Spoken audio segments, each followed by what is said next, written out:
It is currently 9:30 a.m. on August 10th, and I am headed back to my old stomping grounds, back to where it all started, to Lone Butte Casino, where I'm going to be hosting a 2-3 meetup game. I am so excited to see all my friends, all my old staff and dealer that I used to see every single day back when I would grind the 1-2 after work before poker was my full-time job. So excited to get out there and play, and of course take you guys on the journey with me. So I'm still in Dallas, need to get over to AZ, so let's go hop on a flight. I'll see you guys in Arizona.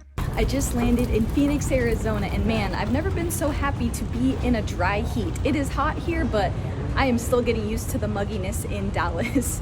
But speaking of mugs, I am headed to Lone Butte to play in my meetup game, super excited. But before that, I'm going to be getting some food with my friends and then playing about 6 to 8 hours of poker and then getting some more food after the game. So it's gonna be an action-packed day.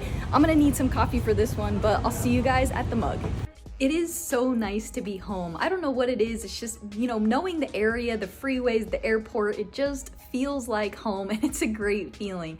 I am finally, ready to go and play this meetup game, and I am so stoked. I am an introvert at heart and also have a little bit of social anxiety, so meetup games are a little bit of a challenge for me. However, it's also just amazing to have all the support. People come out who love the content, so if you guys, have shown support, thank you so much. So today we're gonna be playing some 2-3 1,000 max buy-in, so it's gonna play pretty big, which is nice. But first, I'm gonna head to some lunch with some friends and then take you guys to the meetup game. So I'll see you guys at lunch and then we're gonna play some poker. Like I said, it is so nice to be home and see all the familiar faces, my friends, my poker crushers, and poker peers that I've played poker against for so many years before moving to Texas. Even my favorite dealer showed up, who is one of the best dealers you can possibly see at the World Series of Poker. If you played or sweated a final table, you saw her dealing. She is amazing. Thank you guys all so much for coming, and it is time to start this 2-3 no limit hold'em 1,000 max buy-in game. So I grabbed my chips, headed to my first table. We had 6 tables going, so I was planning on spending 1 hour at each table. Let's get into the vlog and play some hands. In the very first playable hand I get dealt in the session, we get to raise Jack 10 of clubs. There's a $6 straddle, so I make it $20. The hijack, big blind, and straddle come along, so we are going to go 4 ways to a flop of King 5-8 with 2 clubs, so we flop ourselves the Jack high flush draw. It checks over to me, and at this point we have no showdown value, but we do have a lot of equity, so this is going to be a flush draw that we are going to continue betting. And there's also some great cards that we can turn some equity with, so I bet $30. Only the straddle calls, so we go heads up to a turn card, which is the 10 of hearts. He checks, and I've faced this spot a lot lately where I've been semi-bluffing on the flop and then make a pair on the turn. I think in these situations, I can go either way between betting or checking, depending on what I think my opponent's range consists of. All I know about this opponent is that he's a regular, grinder, and probably a competent player. So I decide to check now that I picked up some showdown value, and we head to a river card, which is a 3 of diamonds. My opponent checks yet again, so at this point I think he has to have a pretty weak holding, maybe a pair of 8s, something like that. So when he checks to me, I'm gonna bet really small for some value. I've been trying to be a lot better lately at going for thin value, and in this spot, if we bet 25, we can get called by an 8, possibly even a 5 if he's just unbelieving. But before I can even put my $25 out, he says, "You're good." He mucks his hand, and the very first hand we get to play in this meetup game, we get to take it down. In this hand, the $6 straddle is on, and it folds around to Cosma, and he raises to $20. I'm next to act and look down at King Jack offsuit. This hand isn't really that great. It's an offsuit hand. It's not one we really want to flat, so I decided to turn it into a 3-bet, and I make it $65. The big blind, who I perceive to be a pretty tight player, makes the cold call, which is totally throwing me off, and then the straddle folds and Cosma calls, so we are going to go 3 ways to a flop in this 3-bet pot of Jack 5 deuce with 2 hearts, so we do flop ourselves a pair of jacks. The big blind, who cold called my 3-bet, who I am a bit worried about, now leads for $25. Cosma makes the call, and now it's on me. I am not sure at all where I am in this hand. When there's a cold call from a tighter player, he probably has a hand like ace king, ace queen, pocket jacks, queens, and pocket tens. I don't think he's ever leading here with the flush draw, so he probably has a made hand, which a lot of these low stakes players like to lead instead of checking in flow. So I'm just gonna call and see what happens. The turn is the ace of diamonds, and now the big blind checks. So at this point when he checks, I think he's capped at having a jack in this spot. Cosmo checks as well. I'm definitely gonna check behind, being a little bit confused in the hand. The river is the 6 of hearts, so now the heart flush completes. The big blind checks yet again, Cosmo checks, so now I have to assume that we have some decent showdown value. There's nothing to do here except put in the check, and the big blind shows king jack offsuit, and of course I table my hand for the chop. Cosmo mucks. This was a very interesting hand, seeing as I was not expecting the big blind to cold call there, especially with a hand like king jack offsuit facing a 3-bet, but luckily we get to chop this one up.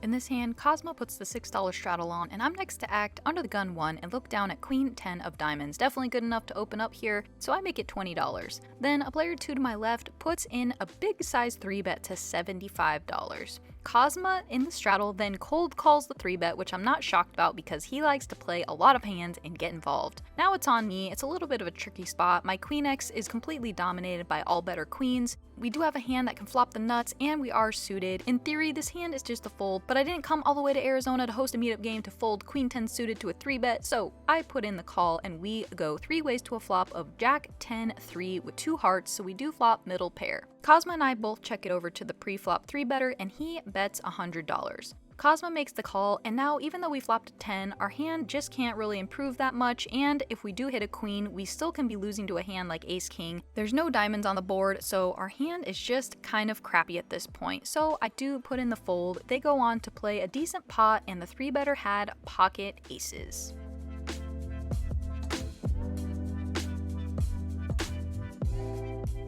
In this hand, I totally mess up and get what was coming to me, as there's a $6 button straddle, so in Arizona, when there's a button straddle, the action starts in the small blind, and I look down at ace-king offsuit. The table had been raising, 3-betting, 4-betting, etc., so I thought this was a perfect time to put in a very rare limp, so I decide to limp.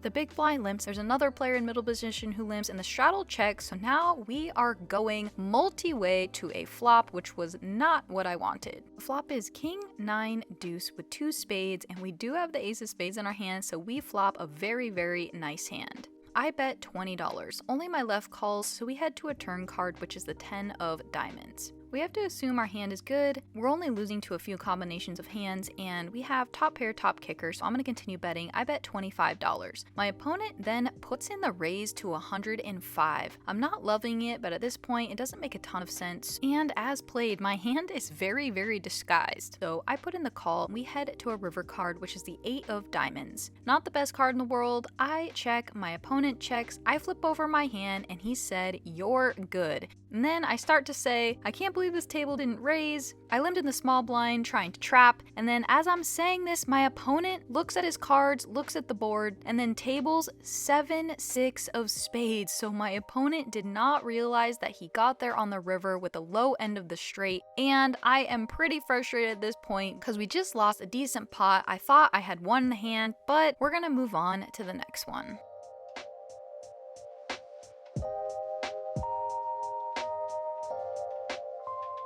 With not too many interesting hands on table 1, it's time to move to table 2, where more of my friends are sitting, and in one of the first hands I get involved with, I'm under the gun 2 and look down at jack 10 offsuit. In a meetup game, this is probably going to be the absolute stone bottom of my opening range, so there's a $6 straddle on, and I raise to $20. I pick up 3 colors, so we're gonna go 4 ways to a flop of king 3 4 rainbow. They check it over to me, and this is definitely a range advantage board for me. There are 4 players in the hand, so it's a little ambitious to start bluffing. However, king high boards with 2 low cards are so powerful for us because our opponents really shouldn't have that many strong king X hands, and there are some great cards that we can continue blasting, like any queen or ace, or even a 9 that gives us a gutter. For all these reasons, we're gonna start betting, and I bet $20. Only the straddle calls, so that's great news for us, so we head to a turn card. The turn is the 10, so again, this is a common theme in the last few vlogs where I'm bluffing on the flop and then make a pair on the turn. What do we do now? Our opponent was either calling us with some type of draw, a hand like 5-6,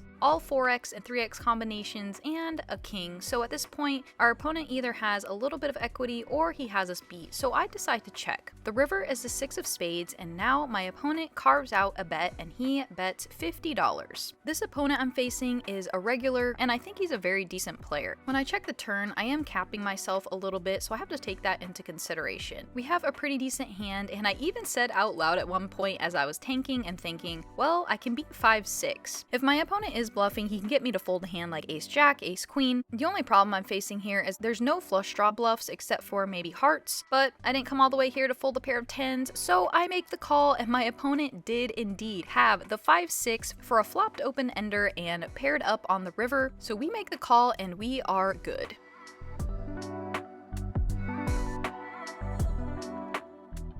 In this hand, the $6 straddle is on, and I'm next to act under the gun 1 and look down at ace-queen offsuit. I raise to $15. Under the gun 2 calls the low jack and the straddle call, so we are going to go 4 ways to a flop of queen 9-3 with 2 spades. This is a pretty dynamic board. We're out of position. We flop top pair, top kicker. I think we can mix between betting or checking in the spot, especially being out of position against very capable players on my left, so I do decide to check. The flop does check around. The turn is the 3 of diamonds, and now of course I need to start betting. I bet $40. Only the low jack calls, so we head to a river card, which is the 5 of diamonds. My opponent is my friend Andrew. He's probably one of the best players in the room, so I know he is very, very capable. I have a very strong hand, however, I don't want to get blown off it or face a very tough decision if he somehow has a hand that he wants to turn into a bluff. Also, if I check it over to him, he can have a lot of missed spades and a hand like Jack 10 for a missed straight draw, so I think there are enough bluffs in his range where I can check it over to him and induce him to put money in the pot. However, on the flip side, when I check, he probably knows I have showdown value and don't have to bluff river. But because of the opponent I was facing at the time, I decided to check. He checks back and said he just had a 9, so not sure if we're getting any value out of his 9 on the river, depending on what sizing I choose, but we do take down the pot.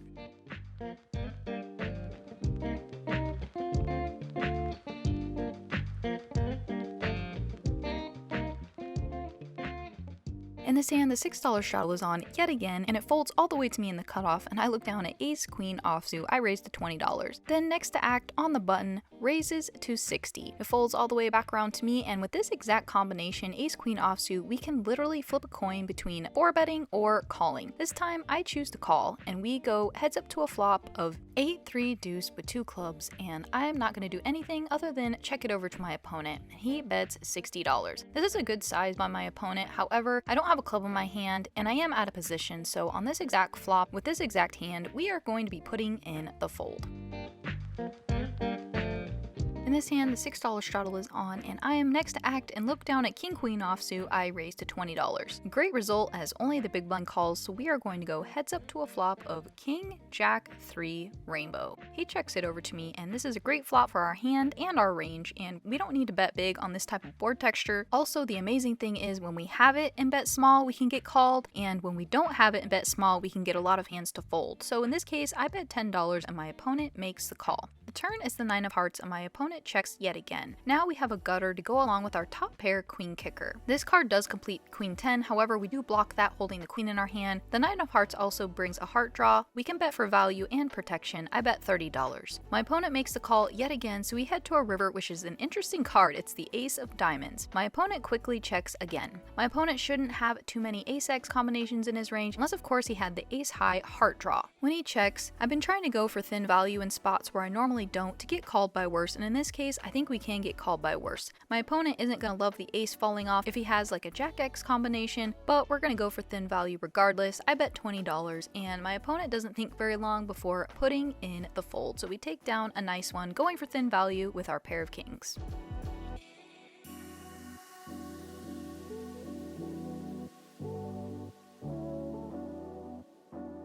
In this hand, my friend Jonah, aka the Phoenix Kid, who is an absolute total tournament crusher and one of my good friends, raises to $15. I'm a couple seats over and look down at Queen Jack offsuit. I prefer to 3-bet this if we're going to play it rather than flatting, so I 3-bet to $50. Then the small blind puts in the cold 4-bet to $150. A little bit on the smaller side, but Jonah makes the fold and then it's on me. I have to assume he has a very, very strong hand, especially in this player pool. So I fold and he shows ace king of clubs. In this hand, my friend Jonah raises to $15, and then I'm a couple seats over and look down at pocket tens. I had to buy the button, so I already had $3 in there, so I raised to $48 total. Folds back around to Jonah, he makes the call, so we go heads up to a flop of king 10-3 with 2 diamonds. He checks it over to me, and we're gonna bet somewhat small on this board. It is king high, however, it is somewhat dynamic with the king and the 10 and 2 diamonds out there. He makes the call, so we head to a turn card, which is the 4 of hearts. He checks yet again. Of course, we have to keep going for value. We can get value from all flush draws, straight draws, and the great thing about having middle set is we unblock him having top pair. So I bet $65, sizing up now a little bit, trying to get money in this pot, and unfortunately, he makes the fold, but we do take it down.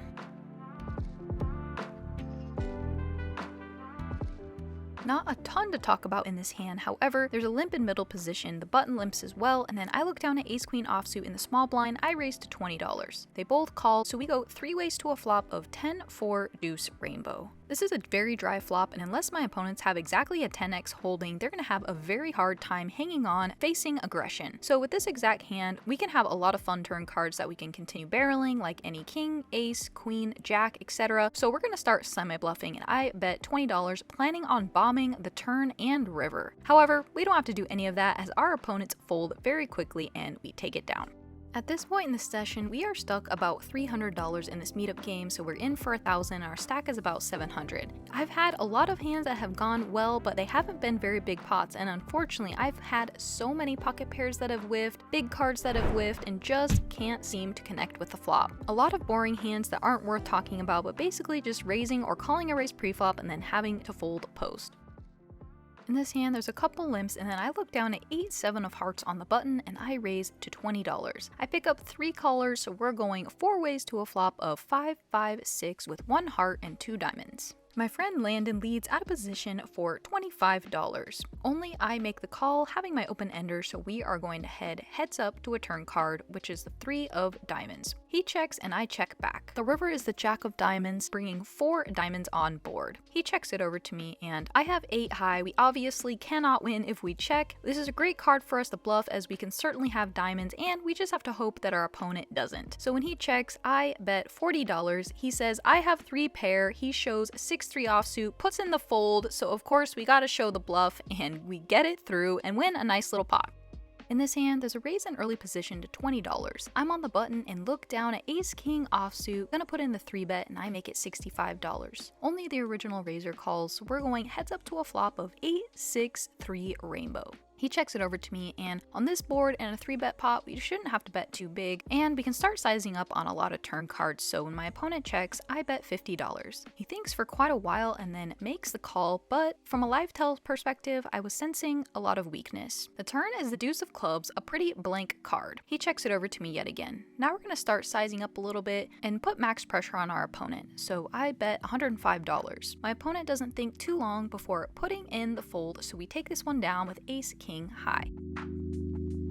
In this hand, there's a $6 straddle and then a blind raise to 12, and my friend Dan in middle position makes it $45. I look down at queen jack of clubs in the small blind. I'm not going to go anywhere. I make the call. We go heads up to a flop of king 7 with 1 club, 2 spades. I check it over to him, and on this board, he knows he can bet very, very small. He bets $15. Even though it's a paired board, I'm going to float and see if we can turn some equity, and we in fact do, as the turn is the 6 of clubs, so now we have a queen high flush draw. We check it over to him yet again, and he checks back. The river is the ace of spades. I check, and he bets $65. Against this opponent, he can definitely be bluffing. He is capable. However, the ace is just a very, very terrible card. It's going to complete his hand a lot of the time. So I put in the fold, and he shows queen 3 of diamonds for a total whiff and total bluff, and we get blown off our queen high and lose the pot. In this hand, Under the Gun, who has a very short stack, I believe he has around $100 or less, raises to $15. One of my very best friends, Christian, makes the call in the cutoff, and then I look down at pocket aces in the small blind. I raise to $60, being out of position. But unfortunately for me, sad day, we're trying to get unstuck in this meetup game, and they both fold.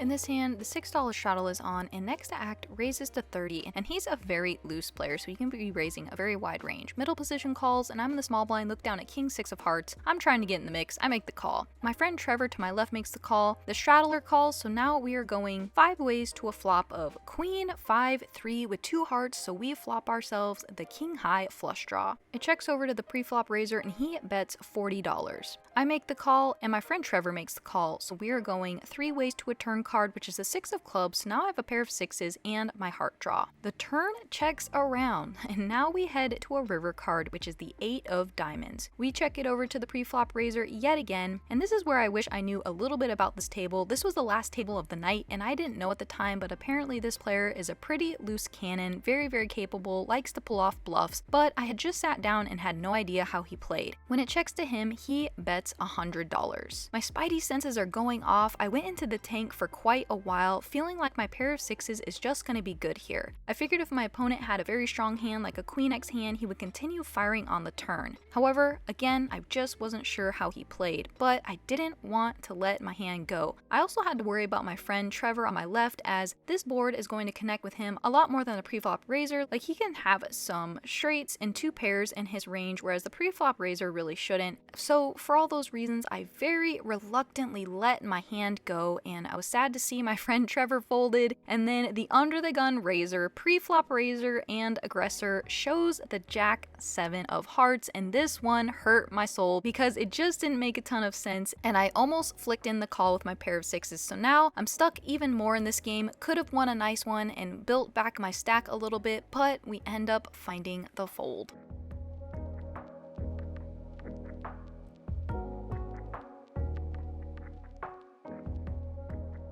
In this hand, the $6 straddle is on, and there are 4 limps in front of me, and then I look down at Ace Queen of diamonds. I raise to $40. I get the best result I could ask for as I pick up 1 caller, and we go heads up to a flop of Queen 5 Queen rainbow, so we flop trips with an ace kicker. He checks it over to me, and normally I'd be down betting this board with my entire range, but we have such a strong hand, I don't want my opponent to fold, so exploitatively I decide to check back. The turn is an offsuit 6, he checks yet again. Now, of course, we gotta start putting money in this pot. I bet $35. Unfortunately, my opponent didn't have anything at all that connects with this board because he puts in the fold.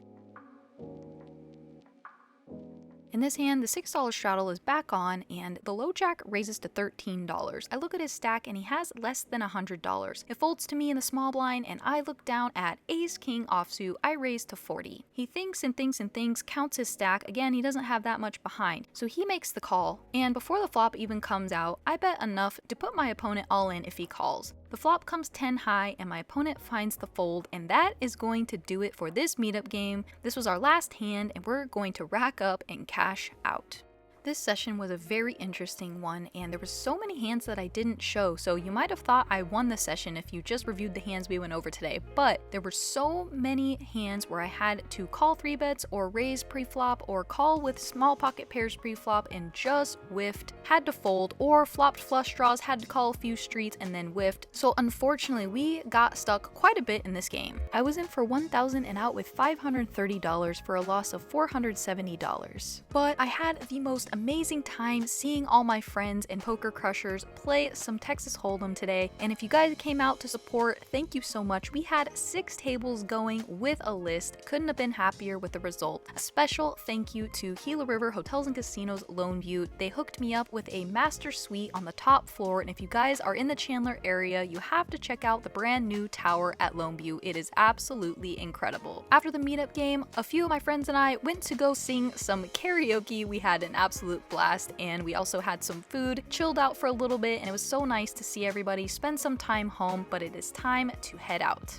Alright, so meetup game is a wrap. We had 5 tables going with people waiting to play. It's always such an amazing feeling to get a group of people together for a common cause, and just feeling so much love and support from everybody means so much. So I had to blast, but poker, as you saw, did not go very well. Just couldn't get anything going and really died a very slow and painful death tonight. So I was in the game for $1,000. I cashed out with $530 for a sad loss of $470. But we are not done on this trip. Tomorrow we're playing the $600 mystery bounty, where on day 2 you can pull a bounty up to $25,000. So I've never made day 2 of a mystery bounty, so hopefully we can bag some chips. That'll be a blast. But anyway, if you guys came out tonight, thank you so much, and I hope you guys enjoyed the vlog. Not a ton of fun poker spots today, but it's a vlog nonetheless, and a really amazing fun meetup game. If you guys enjoyed the vlog, would you do me a huge favor and go all in and like, comment, and subscribe? It would mean the world to me. We are just getting started. It's only from here. I'll see you guys next time.